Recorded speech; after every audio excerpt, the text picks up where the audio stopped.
Paano nga ba natin masasabi na tayo ay isang big content creator? Meron po kasi ako napansin sa aking comment section, ang sinabi po nung isang content creator na ito na siya daw po ay legit riskbacker at siya daw po ay namamansin ng small content creator kahit na po siya ay big na nga po. So siyempre nakatawag pansin sa akin yan, kaya chinek ko yung kanyang page at nakita ko po doon na meron na po siyang 25,000 followers. Tapos, nung tinignan ko yung kanyang mga videos is halos nasa 100, 200 viewers yung nanonood nga po sa kanya.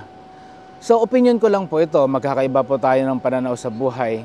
Ano nga ba yung pagiging big content creator na tinatawag? Yun po kasi ang problema dito sa ating mga baguhan, dito po sa larangan ng Facebook. Kaya nga po nagkakaroon ng mga risbakan, count me in, payakap, dahil nga po sa followers. Dahil ang tingin po natin sa sarili natin, kapag halimbawa nagkaroon tayo ng maraming followers, tayo ay isang big content creator na. Para sa akin, ang pagiging content creator na legit ay yung katulad po nitong mga gumagawa ng content na tumataas talaga yung kanilang mga followers, yung kanilang mga views dahil po sila ay nakaka-impluwensya. Ibig sabihin, hindi po sila nagdaan sa mga payakap, risbakan, etc. Sila po yung legit na mga big content creator. Hindi ko po masasabi na isa po akong big content creator dahil hindi pa naman ganun kalawak yung audience ko na aking na-influensyahan.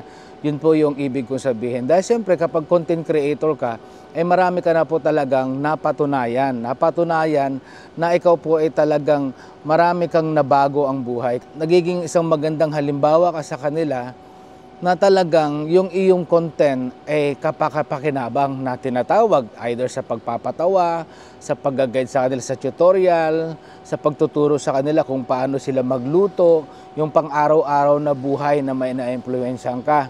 Sa tingin mo ba kung halimbawang ang content mo ay pagpapayakaw, count me in, nakaka-influensya ka ba sa kanila? Yes, of course, nakaka-influensya ka sa paggawa ng mali, pero hindi dun sa paggawa ng tama. So yun ang mareremember sa'yo ng tao. So balik po tayo doon. Doon po nga sa sinabi niya na yun ang pananaw niya na porque meron na siyang 20,000 followers, isa na siyang malaking content creator. Sa tingin niyo po, ano po ang opinion niyo? Just comment below.